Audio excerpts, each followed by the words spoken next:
This is Michelle Mardelli, youth worker. And François Alarodet, family counselor. And you're listening to Bagot Talk. Today we're receiving Anne-Marie Secord to talk about how landing in Bagotville as an Anglophone is. She's going to be sharing with us all her best tricks and all her funny stories about her 10 years living here in Bagotville. Stay tuned.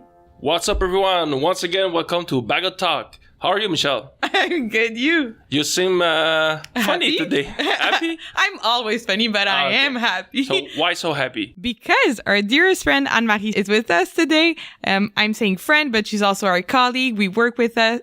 She works with us every day. And so François, why don't you start us off? All right, so let's go and be very frontal at first. Where are you from and in what year were you born? I was born in 1991. That was good year. It was a good year. And I grew up in Niagara Falls, Ontario. Okay. Yes. And when I went to university, I moved to Ottawa. In 2009.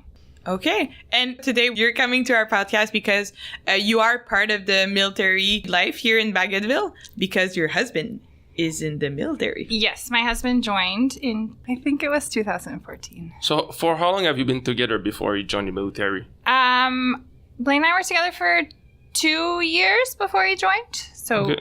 we met in 2011 and then he joined, I think he officially joined in 2014. Did you grow up in the same city? You said Niagara. Is it Niagara or? It's Niagara Falls. Okay. That's where I grew up. But no, he grew up in Northern Ontario in a place called Manitouwadge. But when he was like 9 or 10, he moved to Angus, which there's also another base, a military base there called Borden. Okay. Yeah. Okay. Yeah. So he grew up around another military base. So how was the announcement from Blaine to you where, I'm going to join the military? Was it like a path that was always written or a surprise? Or? It was a complete surprise. Okay. His stepdad was in the military, but he had retired and he taught on the military base. Okay. But no, his mom came to visit one day and then like a couple weeks later, Blaine was like, I'm going to pay off my student debt and join the military. And I was like, okay, can we talk about it? And he's like, sure. And then he joined. Yeah, it's a long process to join. It's Yeah. like a year or so. You have to do a lot of steps. So I think we talked about that in like May, and then he officially joined in January. Okay. And Yeah. did you know like anything about the military life Nothing. before? Okay. Nothing. I knew nothing. I knew like that the base that he lived in with his family. Yeah. But I didn't know anything. I knew nothing. Okay, so it was like off to a good adventure. Yeah. And we'll see see Yeah. how it goes. Okay. Yeah. So. But do you know that it means something? Like, I didn't know anything about the military life before I came here to work at the MFRC. So, do you know how big it is or how, like, when you... I think, like, the first initial thought of anyone who doesn't know anything about the military is, like, oh, you're going to join the military and you're going to go off to war. Yeah. Like, you know, it's Yeah, like movie moments. Yeah. But, like, when you talk about it, and the trade that he joined is very, like, tech-based. It's, like, if there was a war and he was to go, he'd be, like, behind the scenes. Yeah. Is, like, more support than... Like, he's not infantry in front of the lines kind of thing. But, yeah, that's the first thought is, like, oh, I'm going to live alone for 6 months a year, and he's going to be at war. Yeah. And you know that there's technology, but in your head, you're like, oh, we're going to write letters. You know? But Just, perfume like, on it. Yeah. Like, silly moments like Okay. that. At least that's what my mind went to. Yeah. But just like, oh, all of a sudden it's like the 1800s. And did he have to go somewhere else to make his military, training? like his training? Yeah, so right away, he got sworn in January. Okay. And then, like, a week later, he went to Saint Jean in close to Montreal. And that's when you started writing letters. Yeah. to your- So how was this first, it's 3 months? I think it was 3 months then. I think it's shorter now. Okay. Okay. But it was okay. Like, the first 5 weeks of basic, you're not allowed to leave the base. So that was a little hard. But after that, we visited on the weekends. Okay. So, like, I think the first weekend he was allowed, I went to visit. And then, like, 2 weeks later, he came to visit. Okay. So it wasn't too bad. And then I got to go see him when he graduated. Okay. His whole family went, and I went. It was really nice. And then we drove him to then we dropped him off in Kingston for his next course. Okay. And you were in Ottawa at Yes. that time. Yes. You were living life. I was studying? living life. No, I was a bookkeeper and a front-end Okay. manager at a grocery store. Cool. So I worked like 60 hours a week. Yeah. So I was Small Don't have the time to busy. write letters. No letters. And in basic, they don't always have their phone. So there wasn't always like communication. Okay. But as Yeah. soon as he went to Kingston, like it was more like he was just on a course from, I think it was like 8 to 4. And he still had to do other military responsibilities after, but he could, text after dinner. We could Yeah. have a phone call in the evening. Okay. So like, how far is Kingston from Ottawa? It's 2 hours. Okay. 2 hours. Okay. So we didn't have a car then, but they carpooled a bunch. Okay. So he visited probably every other weekend. Okay. Yeah, so it wasn't. Okay. So up to I say too bad because my life now is very different, but then it was probably quite difficult to not see him every day and then not Yeah. see him. But there was communication, so that's always helpful. Yeah. And like, what's the next step? Did you guys live together after a while? What's the So- timeline? So we lived together before he joined the military, and then he went to St. Jean, and then he went to Kingston, I think for a year and a half Okay. or a year and a bit. He had 2 different courses he had to take. And then after that, we moved here. Yeah, that's it. Bagotville. Okay. This was his first posting. Okay. Yeah. I did not know Yeah. that. He was a little adventurous, and he put it on his choices. Okay, so Mm, it okay. was a Yeah, choice. it was his choice. Okay. Like, I remember sitting, like, we lived in this, like, 2-bedroom small apartment in Ottawa. So everything of ours was in our bedroom. Yeah. And I remember sitting on my bed, which was, like, right beside the computer desk. Yeah, of and him course. being like, this is a base, and this is a base. And he was, like, pointing to things. And he's like, this is Bagotville. He's like, we can learn French. And I was like, you're crazy.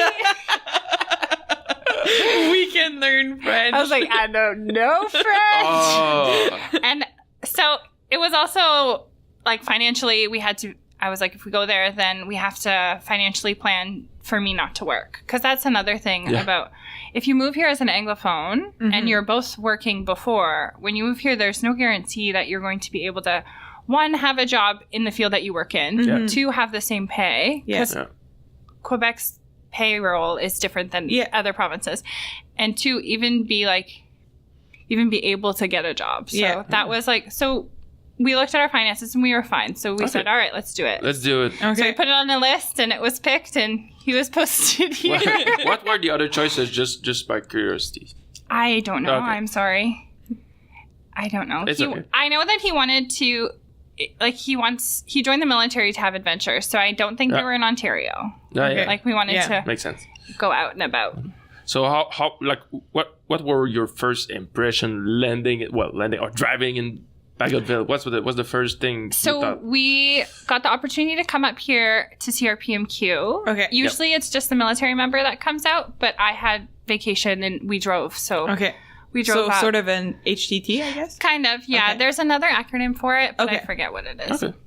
But we got to come up and it was okay checking into it. My husband got a motel instead of a hotel, so it was a little difficult. at Adventurous. first. Adventurous. There was What a was- pool. what was the hotel? Was it? I don't know what the motel was. It's I've seen it many times. Oh. It's like near the old Chocolat Févary. No, not the Chocolat Févary. Chocolat Lulu.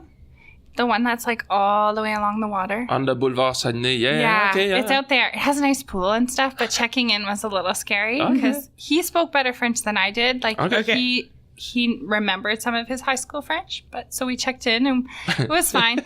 But then we had to go to like the housing here on base, and they were like, "Oh, you don't speak English, you don't speak French," and that was a little hard. But luckily, they found someone. But Okay. all the documents you sign are in French.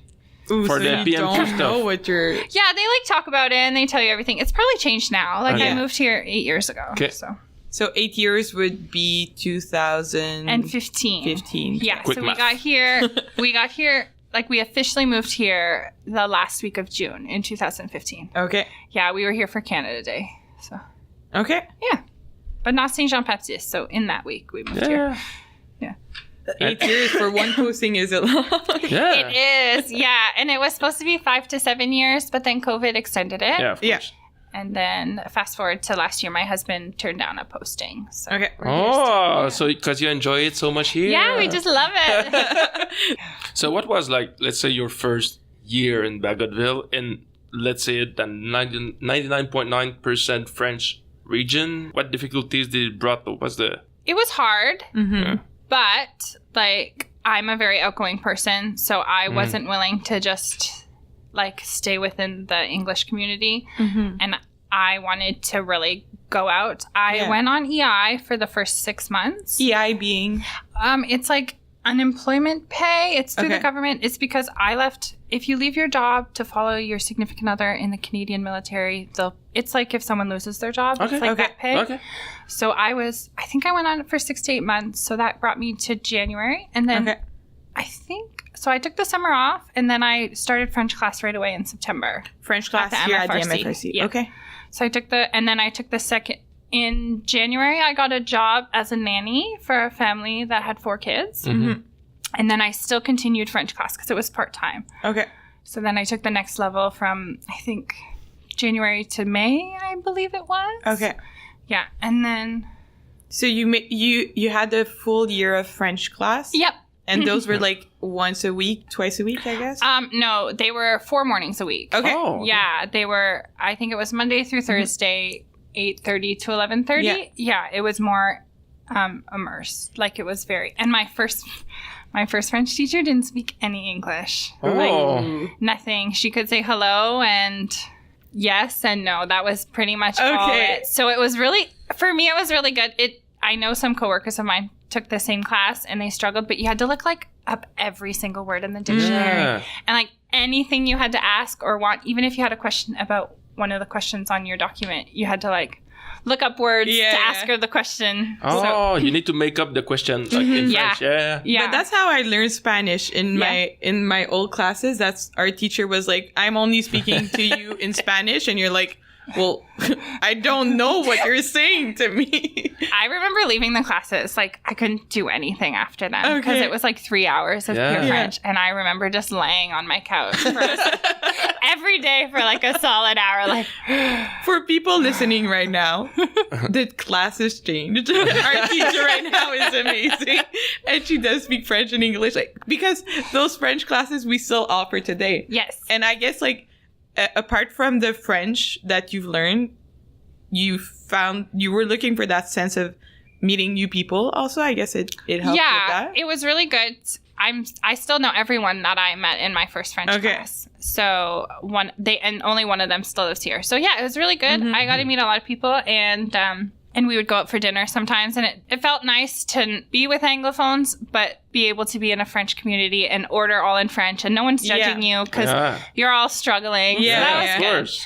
But yeah, the first year was hard, but good. I feel like as an Anglophone, you talk less in the community. Okay. So like if you were going to a grocery store and you're like, oh, I'm looking for, I don't know, a can of something. And I remember clearly we were looking for energy drinks for Blaine. Of course. And my husband loves energy drinks. This episode is It's brought to you by Monster Energy. And I was like, I asked, like, do you have Monsters? And he was like, I don't speak English. So I was like, okay, this is my fault. I don't speak their language. Let me just pull up a picture. I was like, this. And he was like, I don't understand you. And so he left. So Oh my God. yeah. And it happened rude. many, many times. Okay. Just like silly things like that. So you kind of just stop asking for help. Yeah. You're like, wow, just wander for 20 more minutes. We'll find it. And like people enjoy small talk. I enjoy small talk. yeah. But in the community, you just like I just did it less and less. Or like someone would drop something and you'd be like, oh my God, I should tell that person that they dropped something, but how do I tell them? Yeah. And then this whole thing, and then you end up just like picking it up and giving it to them. And then they're saying something and you're saying something, and I'm just like, Smiling. yeah. So like there's a lot of little things that people don't think about. Yeah, of But, course. yeah. And you adapted to that situation with talking a bit less or trying to engage less in those situations. Yeah. But did you also have some good opportunities? Like, there's some good people, I guess, that will try to... One or two. Yeah, there's some. But was it always like that, or was it just a few years and you've seen a change through the years? Or there's people in the community you have to talk to, right? Yeah. Like if you're paying for your groceries, there's a lot more self-checkouts now.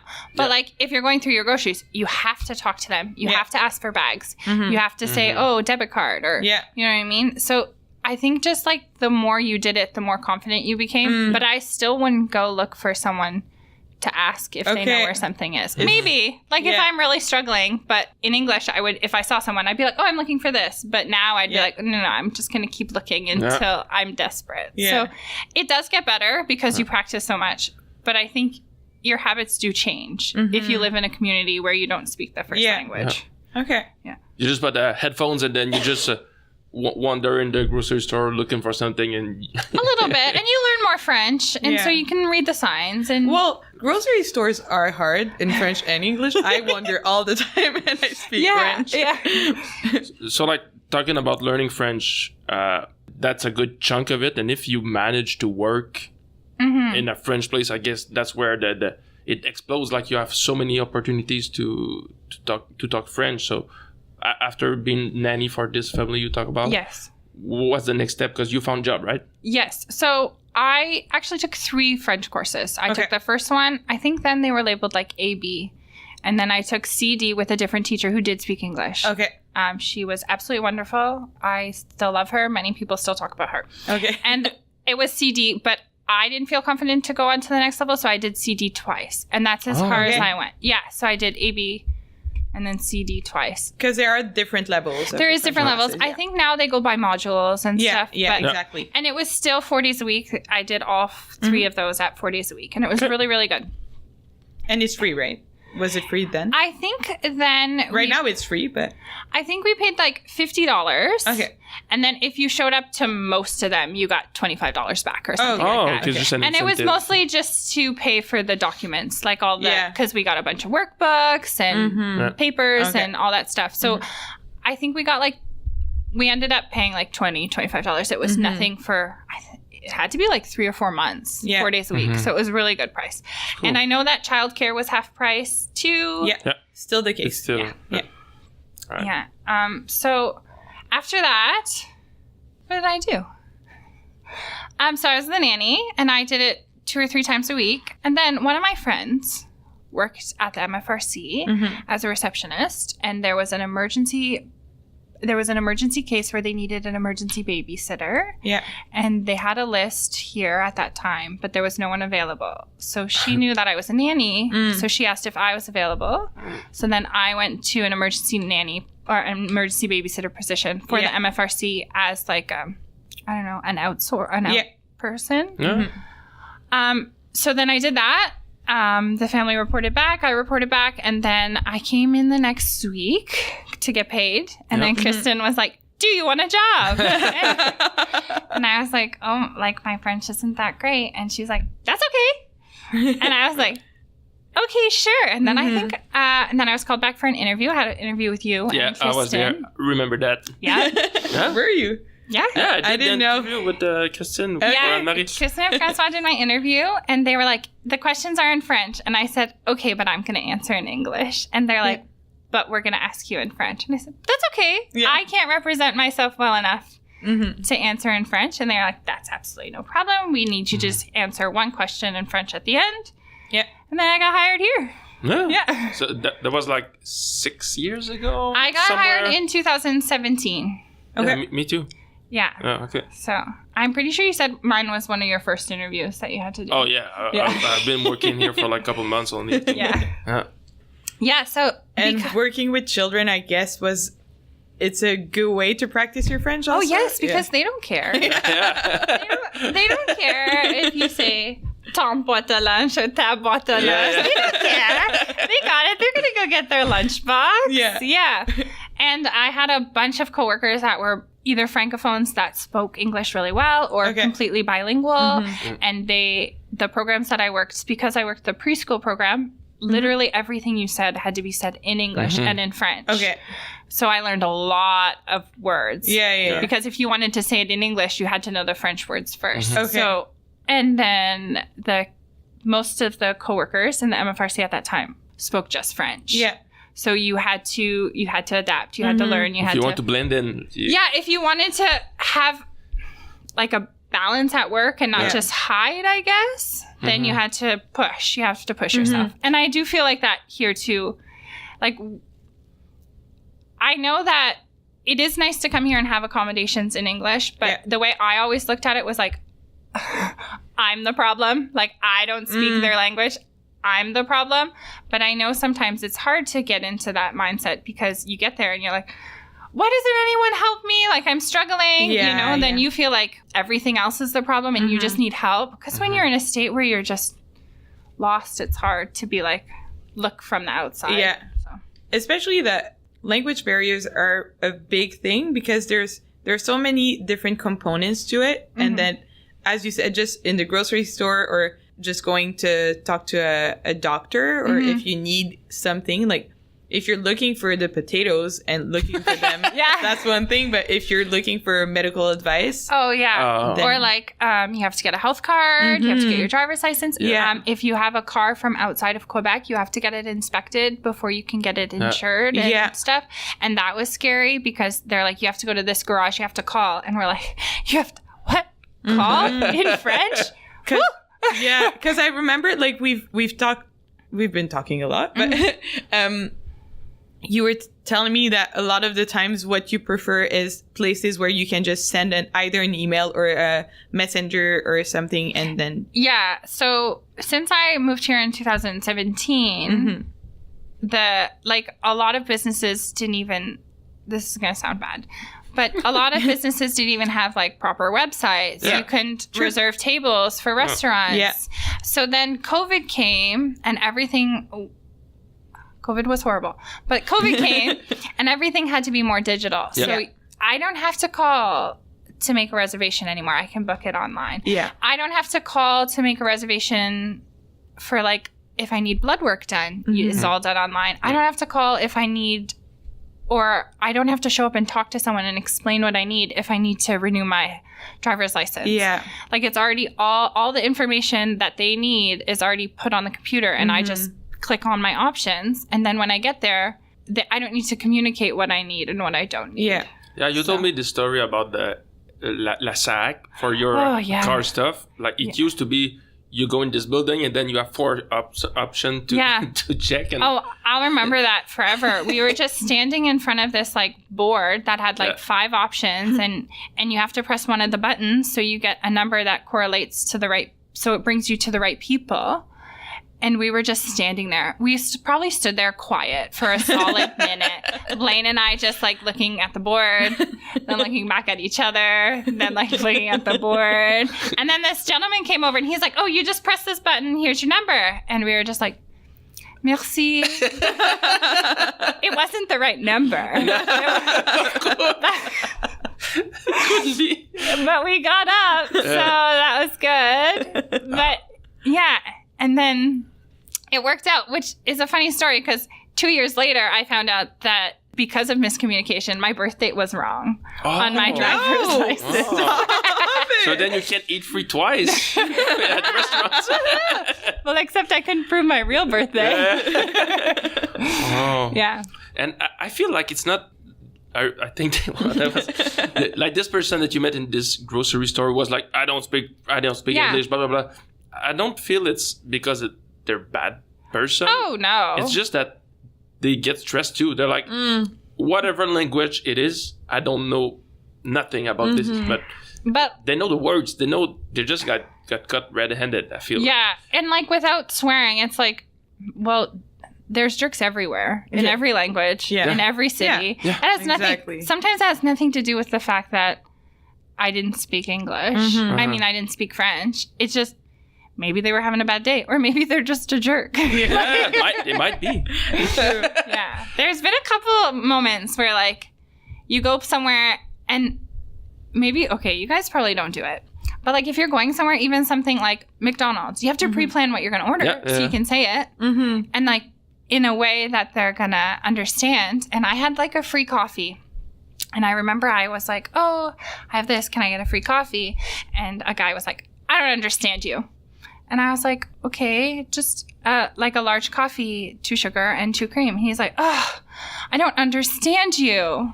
And I was like, okay. Like, Cafe what do you say, or right? coffee? It's pretty much like coffee, café, 2 sucres, 2 sugars, 2 crème, 2 creams. Like, Right. it's all the same. Yeah, Even if you don't speak the language, people order coffee pretty much the same. And he was like, I don't understand you. And he's saying this all in French, probably thinking I can't understand him. Yeah. It's like, I'm going to go get my manager. This is useless. So he goes and gets his manager. And his manager was like, what can I get for you? And I was like, oh, I would just like a coffee, 2 sugars, 2 creams in French. And he was like, oh, no problem. And the young guy, he was young. He comes and he's like, oh, you understood that horrible French? Oh, and the manager was like, take a walk. And the guy left. Wow, okay. So like, is that because I spoke English? Yeah. Probably not. Was he just being a jerk? Probably, right? Yeah. In the moment, like I said, it's hard to take the big picture. In the moment, you're like, oh my God, someone just made me a coffee, right? Yeah, there must be so many examples like these. It's everyday thing. Yeah, but there's also like great examples of people helping or being like, oh, I'm bilingual. What are you trying to say? I'll help you. Or coworkers. Like, they're always happy to be like, oh, I can make that phone call for you. Like, you can always find people in your community that's willing to, like, support and help you. And there's also people, even at the MFRC, that work here that'd be like, yeah, I'll make a phone call for you, even if you didn't work here. Like, if you just came off the street and you were, like, a significant other and you're like, someone help me make this phone call. No one would bat an eye at it. They'd be like, sure. Give me the phone. Because there is that sense of community and wanting to help out each other, go through whatever you need to go through. If it's just you need help with the language or you need help just in general in life. I feel like there is that sense of community in Bagotville. Yeah. One time I was on the phone. I got a mattress delivered in a box spring, but the box spring was too big to fit up my stairs. Okay. Because we live in PMQ. Oh, yeah.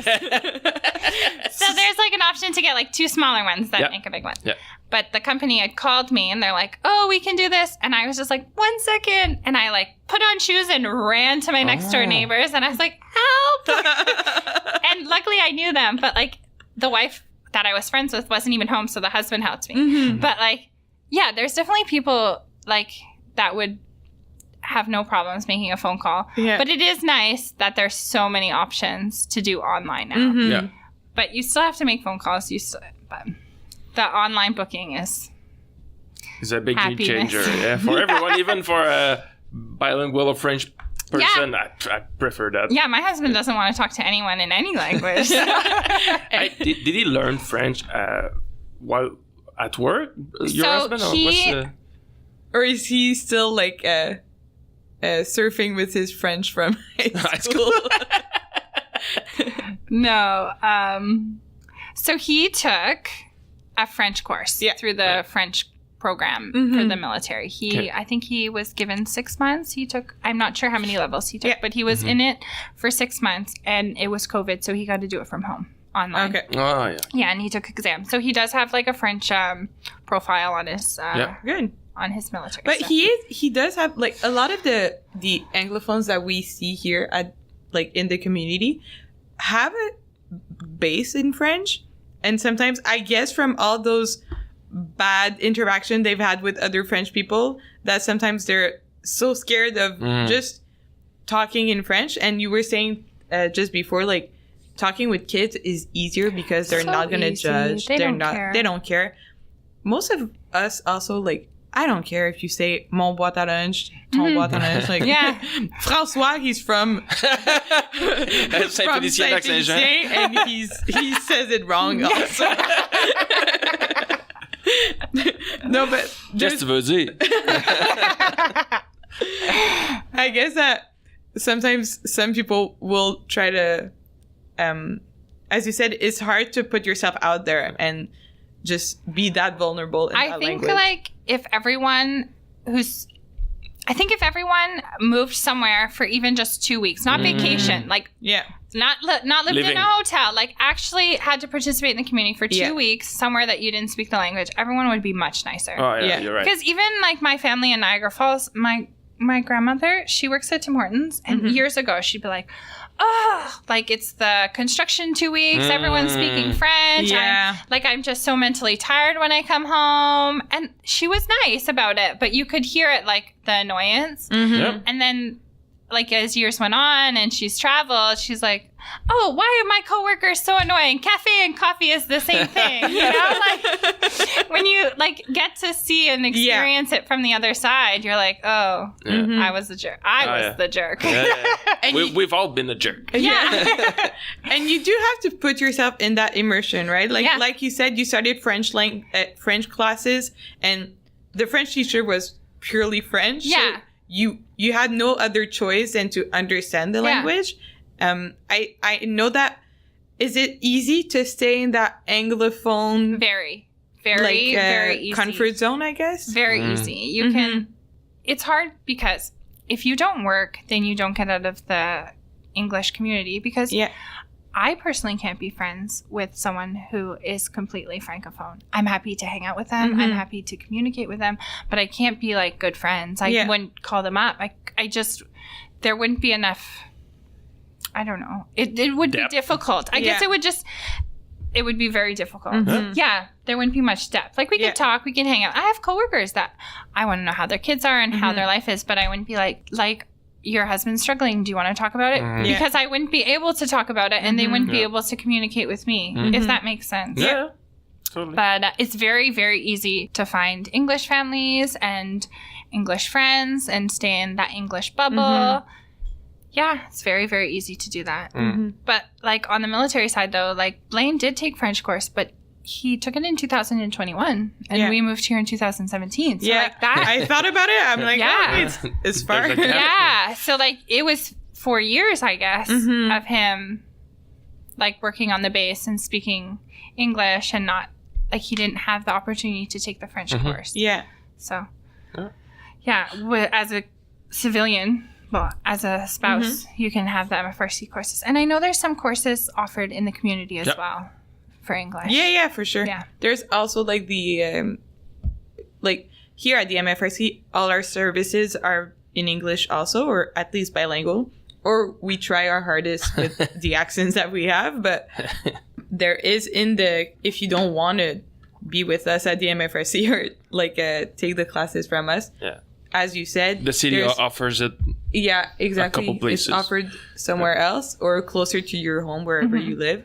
There's also the Eco 02 organization. Yeah, that is here. The nonprofit organization. Yeah. So then there was a big change because you came in a couple with your husband, and then you became a family, or you had a kid. Yeah. Which implied a lot of health system appointments and talking about giving birth in a francophone. Yeah, so like always this part, which is super stressful. I always joke like 90% of living here is easy, even if you don't speak French. But there's like that 10% that's really hard. Yeah.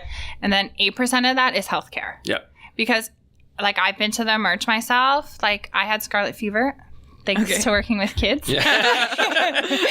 I had scarlet fever, and like if you're in a merge, you're feeling horrible, right? And I can't bring my husband because he wouldn't be able to communicate it either. Yeah. So I remember, and I had to be like, I feel like this, and I have this, and you're like lifting up your shirt because you have a rash, but you don't know how to tell them, hey, like I have a rash, so I'm going to show you. You know, you're like, undress it. You know, you're just like, regarde. You know, like, so it's definitely difficult. Healthcare in another language is very hard. Yeah. The merge.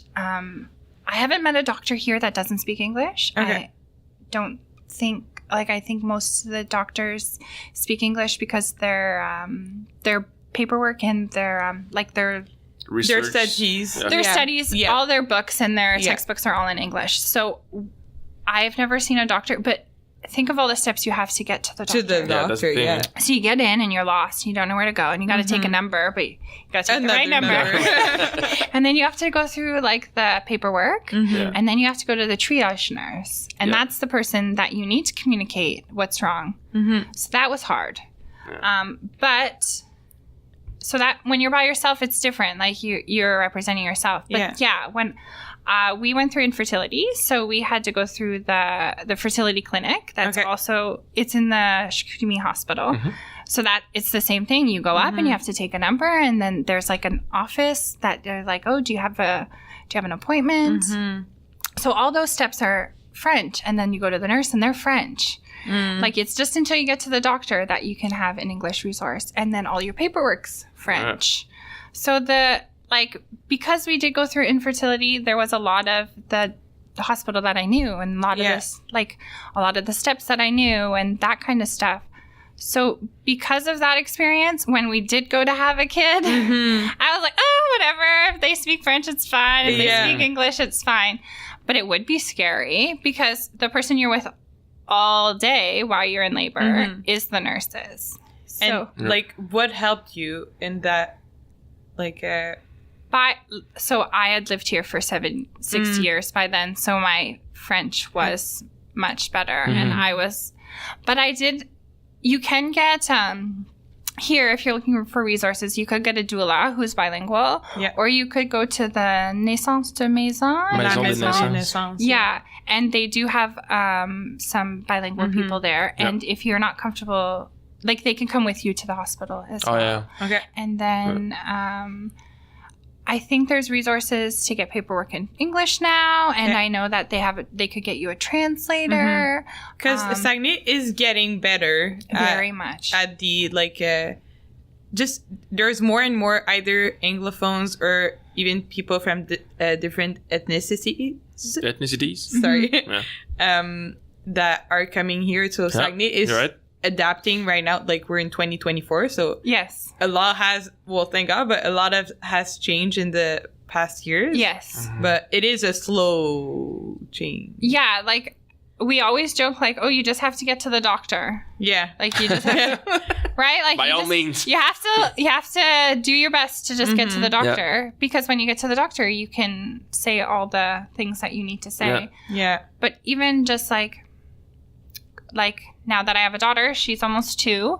Like, I have to call for all of her vaccines. Yep. Yeah. And I have to, and then they are like, oh, how old is she? When was she born? Does she have any symptoms? You have to be able to answer those questions. And that's scary. Because if I screw up my healthcare, well, whatever. Your date of birth. But, when it comes to healthcare for your child, that's another thing, too. Oh, yeah. That's a good point. I know we have a sort of a booklet that has a lot of that you can take to the emergency or to your doctor's appointment. It's like a lexical with the French and English transition. So if you want to say that you have a big headache, then you have what is the correct word to say it in French. And there's pictures. Yeah, pictures are good. Ooh, pictures. Yeah, there's a whole body picture, and then you can point, please. It says pain, sharp, and then you can just point to the word in English and French. And it is a good tool that you could use. It's free for whomever is listening to this and wants it. And if you ever need to make calls, people here can help too. But the healthcare system is the hardest part. It's the scariest part because, well, that's important. Like if I screw up that I need an oil change, because I still to this day cannot say oil or tire correctly in French because those words are hard. Oh, in French they say tire. Oh, it's okay. Mechanical stuff, you're good. The mechanic will come out and be like, "Oh, so you might need a new this." I'm like, I couldn't even understand that in English, so And then we'll say, but in Saguenay, the French is not the perfect, the most. Sometimes in Saguenay, they speak very fast. They speak fast and with the fashion. Fashion. They speak with fashion. They speak fast and with a thick accent. They do have a thick accent, Even I'm from Montreal. I learned French in Montreal. It's my first language. And when I came here, there's a lot of expression that I didn't know about. Yeah. I'm like, what's a cutter? What is it? It's actually... So we'll do this, but back in the days, the people who were working constructions and were setting up the margins of where you need to cut to do the trottoir, sidewalks, they would write with paint or something, cut here. Oh. And the people working constructions were purely francophone would read this, cut here, and say cutter. So the person is now called a cutter. But well, now that line there is called a cutter. And that's just like to see like how big like French is, like how strong French is in the region, is that they won't buck from learning cut here and just say cutter. Yeah. We're strong people. Yeah. So, like, now that you've been here for 8 years? Yes, almost.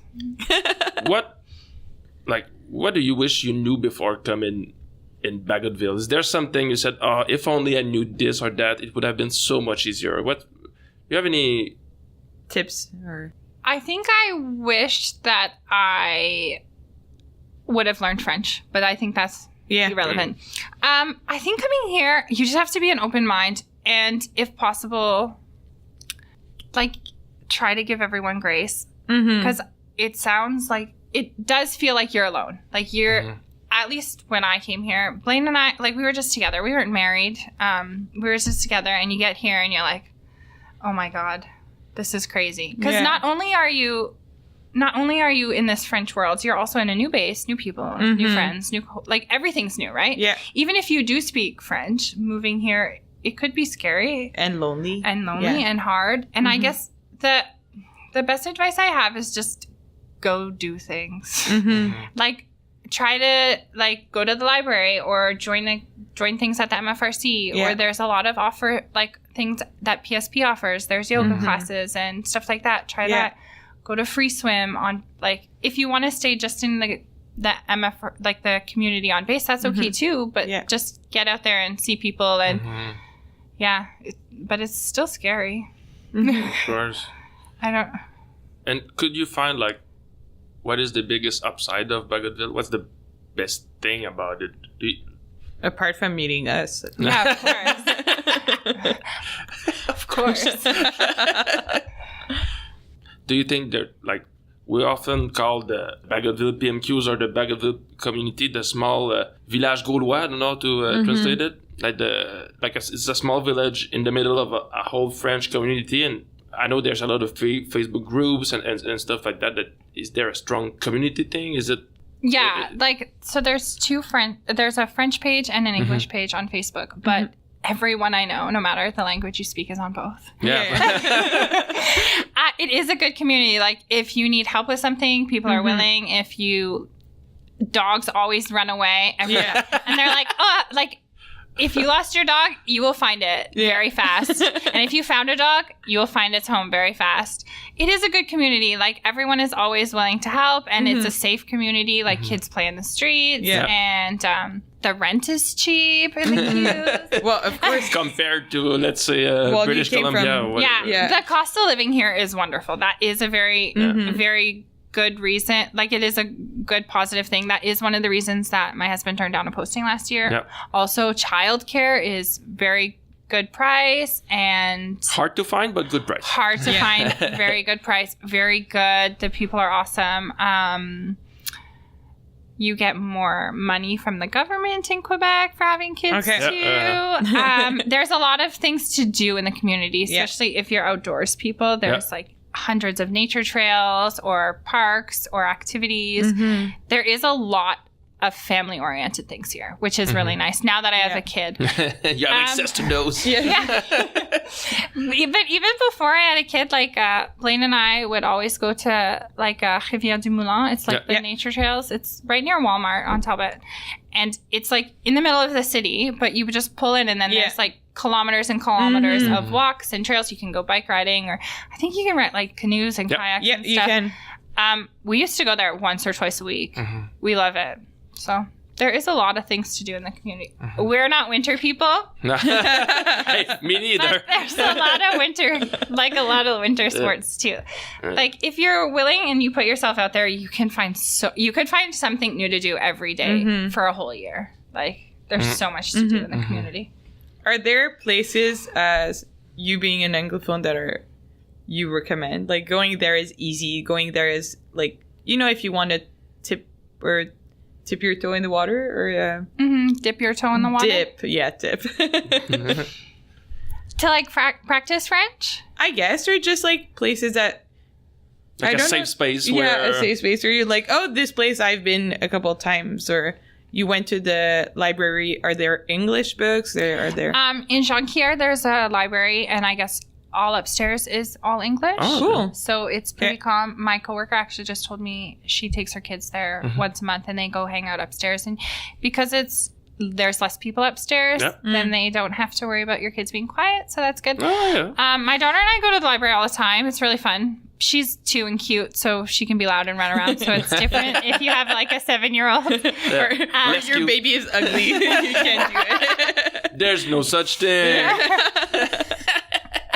To practice French, I would just say like local cafes are really good. I can't think of their names right now, but a couple of years ago, me and my friend, every Friday we went to a different local cafe. Yeah. And they don't mind if you are not speaking perfect French. You're like supporting a small community, like a small business.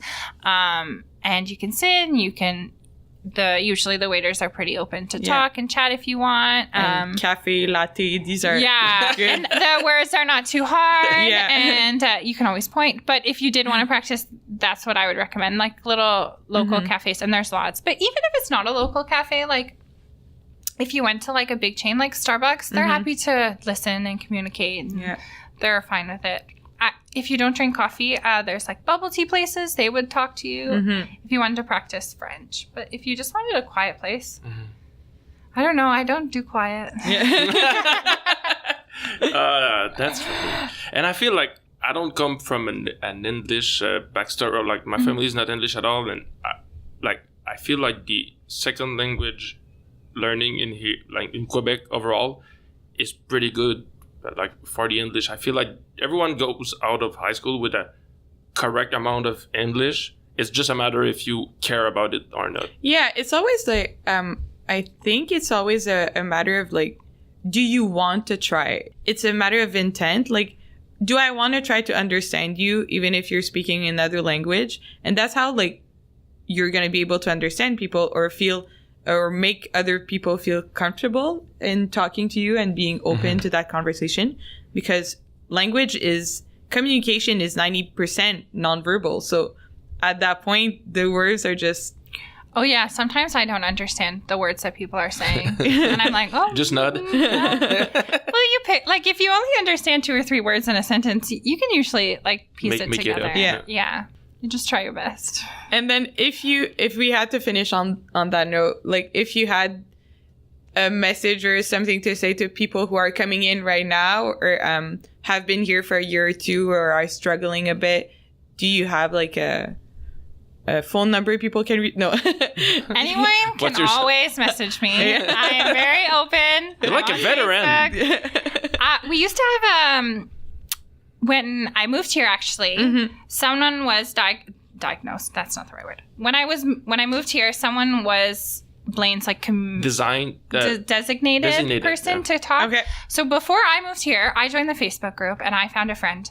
And actually, before like the weekend that I moved here, they visited me in the hotel. Okay. So it was great. And like sometimes you're not going to be friends with that person for long term, but it was great to have someone. And they always were like, "Oh, did you try this? You know?" And it was really nice to have like a person that you knew here before you moved. And I've done that for lots of people, even if they're not my friends or like they don't end up being my friend in the end. But I help them find people that they might be friends with. Yeah, I would recommend joining the Facebook group before you come. And if you've been here for a long time, like if you're looking for people.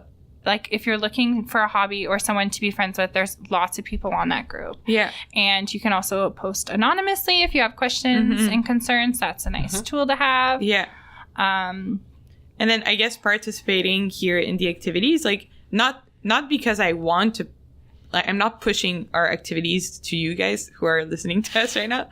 That's not my goal. But I've seen people take good things out of it coming here, either to our parents and tots if they have children, or we're pushing more and more on our adult activities also, so people can meet other adults through these activities. And correct me if I'm wrong, I know that a lot of Anglophones are sometimes scared to participate to the activities because it will be only French. Oh yeah, that's very scary. Very scary. Like So I moved here. It was like we were just together. Then I got married. And then we had kids. Yeah. So like there's like 3 separate stages. So like when you're new and everything's exciting, and then you've been here for a long time, finding different activities that either support you as an individual or you as a couple. Yeah.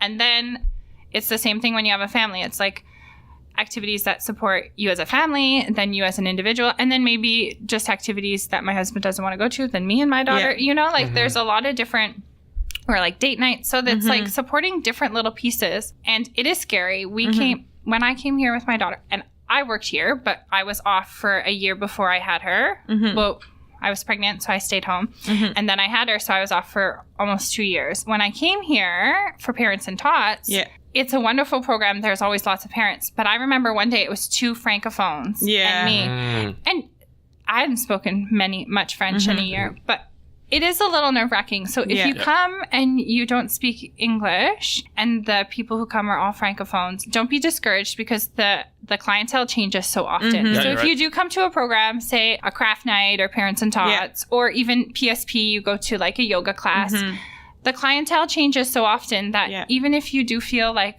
oh, I didn't talk to anyone because everyone was a francophone, don't be discouraged to come back again. Yeah. Because next week, it might be all Anglophones. Right. So that's one thing that I would say in this community. Like, don't be discouraged if it's just one time. It is uncomfortable, but, like, try to go again. Yeah. Yeah, those are good words. I think it sums up pretty much what we had to talk. Of course, yeah. I feel like it's going to be so helpful. It's full of hope. Or I feel like a preacher. So thank you, Anne-Marie, for joining us. Thank you for having me. And then we'll see you maybe in another episode.